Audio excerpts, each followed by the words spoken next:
Hello friends, and welcome to Random Hearts. I wanted to be a little more personal today with this video and share something that's been near and dear to my heart for the last year. This has been a journey for me with feeling better about myself and taking care of my body.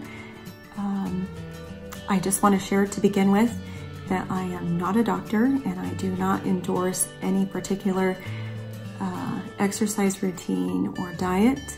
And the things that I'm going to share with you today are merely things that have helped me to move forward with my end goals and my need for a healthier life. To begin with, let's get some details personally out of the way so you can kind of understand where I was at to begin with. So I am pushing 50 years old, a little faster than I'd like to. And I have weighed anywhere between 130 and 145 pounds most of my adult life. I have 2 grown children, and I am not an exercise guru or a diet guru. So I've just eaten normal and done normal things most of my life. So the straw that broke the camel's back was in May of 2021. I knew I was pushing 150 pounds, but I stepped on the scale at the doctor's office and it read 155. And I had no idea I had surpassed 150 pounds.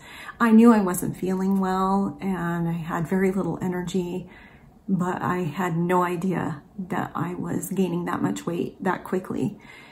And so, when my panels came back from the blood work I had done at that doctor, and it was showing that I needed medication for both high blood pressure and cholesterol, I made a conscious decision to move to a healthier life.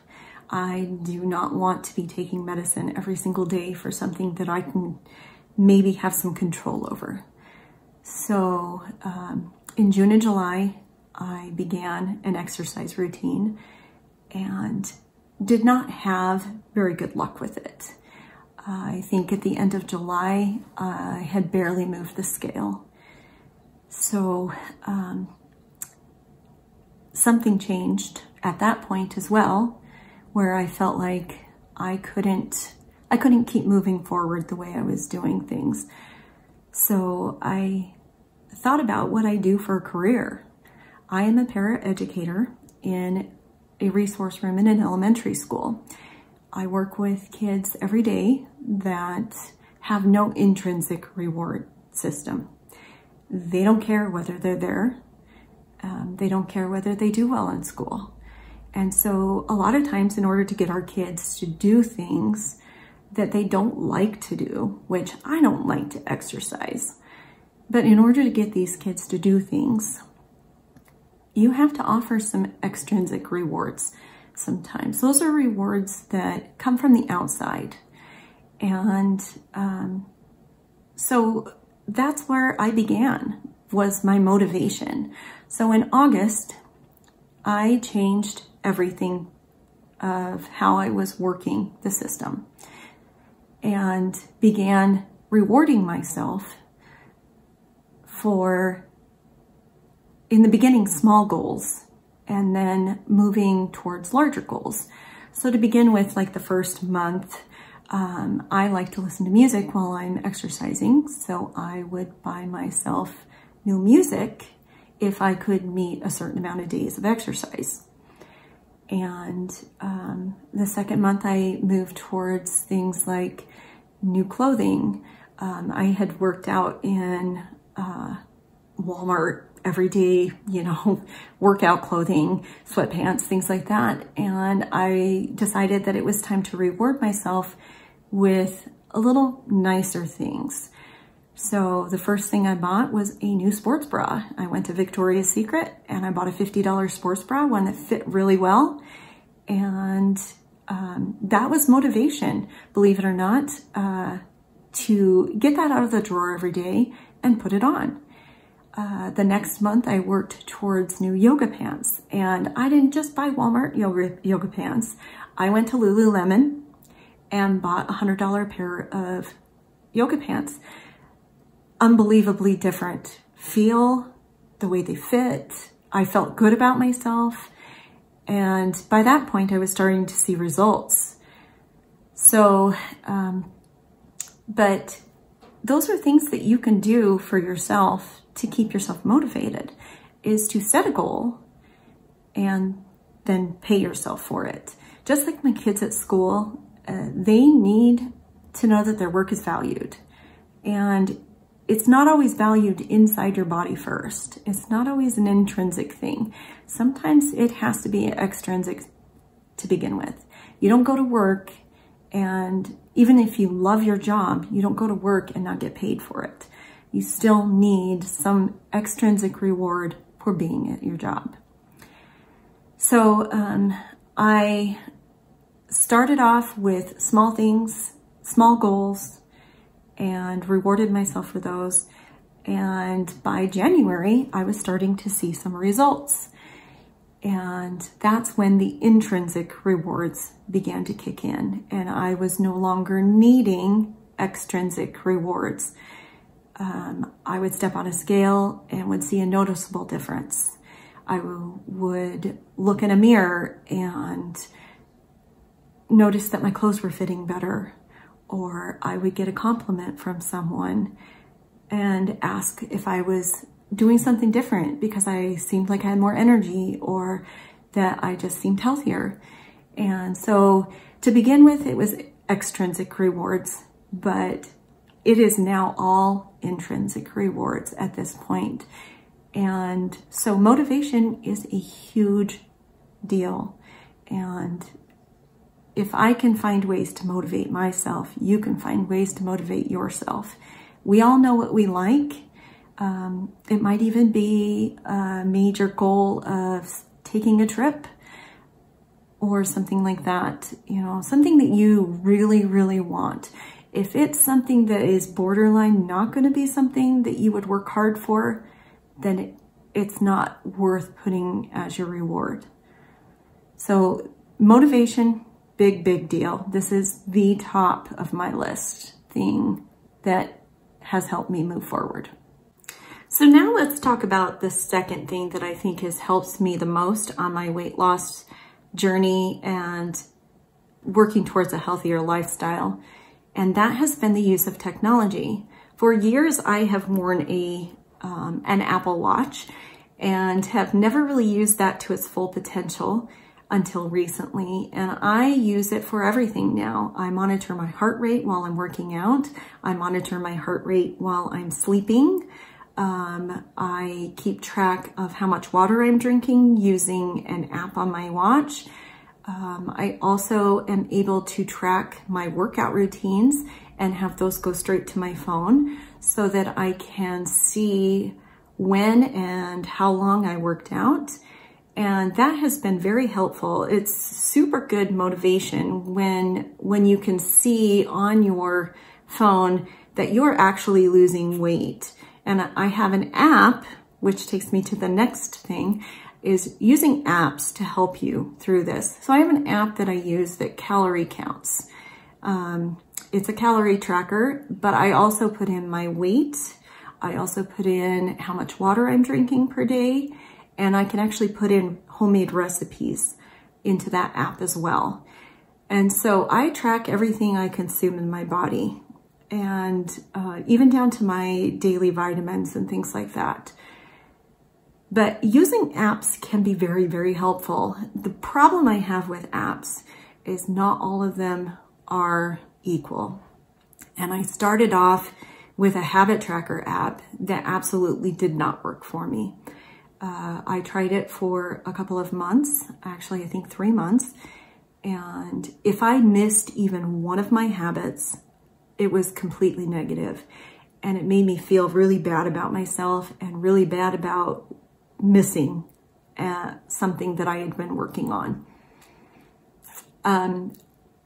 The calorie counter was a perfect app for me. And I can track what I'm doing, I can track what I'm eating, and it tracks my exercise routines as well and puts those into my calorie count. So it's already doing most of the math for me. So I don't have to work real hard at it. And that's the whole point of some of this technology, is so that you don't have to work hard at it. The technology is working for you. That's about it.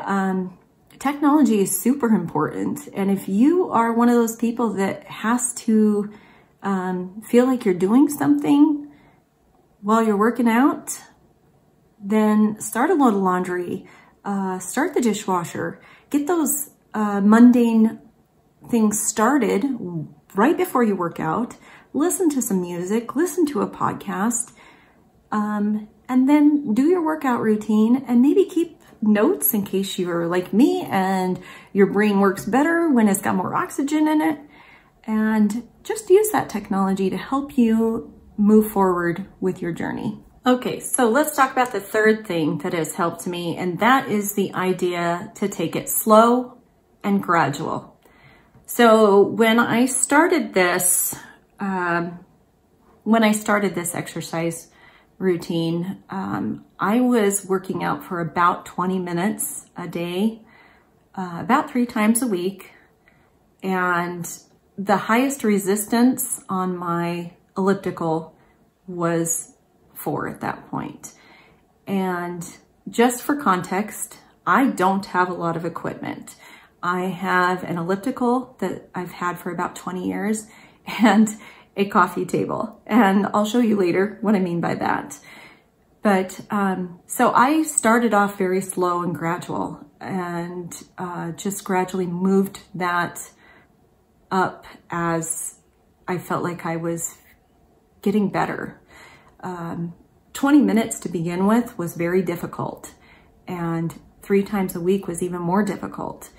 But now I am at 52 minutes a day. I am almost 7 days a week, sometimes 5 to 7. And I have gradually pushed myself from starting off at 0 resistance to starting off at resistance of 4. And now I go all the way up to a resistance of 7. So I've made some big changes in my physical ability to do things, but it has been slow and gradual. And that is something that has been very important for me to be realistic about. I can't do this all in one day. I can't go from 0 to 60 and be good with that. I need to take this slow. And if you're one of those people that has to see results and has to move into those kinds of things very quickly, this might not be for you. But I think slow and steady is how we win this race.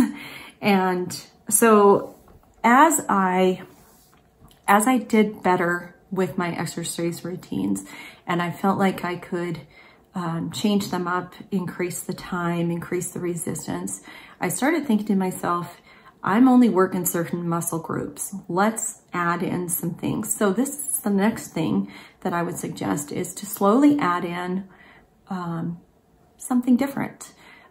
Maybe once a week you do a yoga routine with a YouTube channel, or you add in some sit-ups or some push-ups, or you add in some weight training. But do that all very slowly and add it in gradually. Don't add it in all at once. You're going to burn yourself out. And then just keep it fun. Don't overdo it. Don't hurt yourself. This is supposed to be healthy and to keep you healthy, not to hurt you more. So if something's hurting, my husband has bad knees, and if something's hurting, don't overdo it. Don't make that something that you're going to regret. So just take it slow, take it easy, make those changes gradual. All right, so we're on to the 4th thing that I think has helped me the most, and that's the idea of limiting things but not deleting them. So I particularly have worked on alcohol consumption, sugar, chocolate, junk food, but you might be one that works on carbs or keto diet, something like that. But here's where I think some of these diets that other people come up with don't work. A lot of things in our food chain are very addictive. And anytime you have an addiction to something, you're going to crave it if you delete it or get rid of it in your diet. So it needs to be a gradual thing. It needs to be a limiting thing, but not a deleting thing. So I will have a drink every once in a while. I went from 2 to 3 drinks per week to about 2 per month. And so I've been working very hard on that. And then soda pop, I've worked very hard on that one, to almost to the point where I can't drink a soda anymore and not feel like it's too sugary. I used to drink Mountain Dew all the time, and now that I have been away from it enough, I can have a Mountain Dew and it just doesn't taste the same. And so when I go to McDonald's or places like that where I am going to get a meal with a drink, I will opt for either water, sparkling water, or unsweetened iced tea. And those have helped me immensely with avoiding the conflict that might happen in my brain between wanting a soda pop and getting something nutritionally to drink. So, you know, limiting those things is the best way to handle that situation, not completely getting rid of them. I've always felt this way, but is even more so now than it ever has been, is to eat in moderation. I try very hard not to limit the foods that I'm eating because I love food.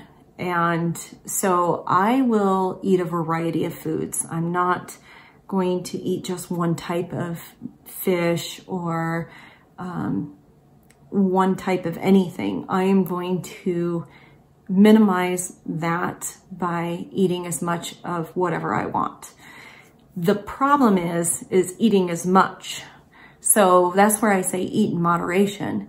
Know your portion sizes. And honestly, the apps that I've been using for calorie counting have helped a lot there, because I had no idea some of the foods I was eating were as high in calories as they were.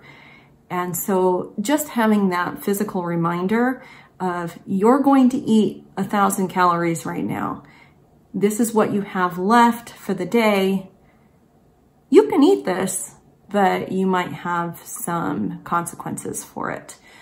So that has helped me to understand that everything I eat doesn't necessarily have benefits. And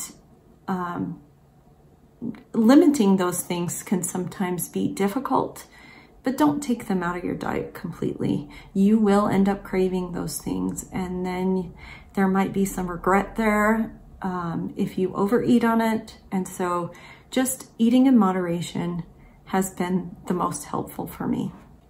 All right, well, you might have noticed that the light in the room has changed a little, but that's because we've got a thunderstorm coming in. And so I'm gonna try to make this quick. But my last thing that I think has helped me the most with my exercise, dieting, weight loss journey has been to drink more water. And I know lots of people say that, but I do believe that it is true. I will work out and drink a 32-ounce bottle of water while I'm working out. And then pretty much the rest of my day, that's all I drink. Like I said earlier, will have an occasional alcoholic drink, or I will have tea. And I always have a cup of coffee every morning.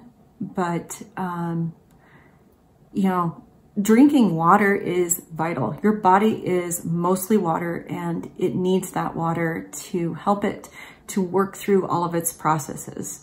And so that is my final suggestion.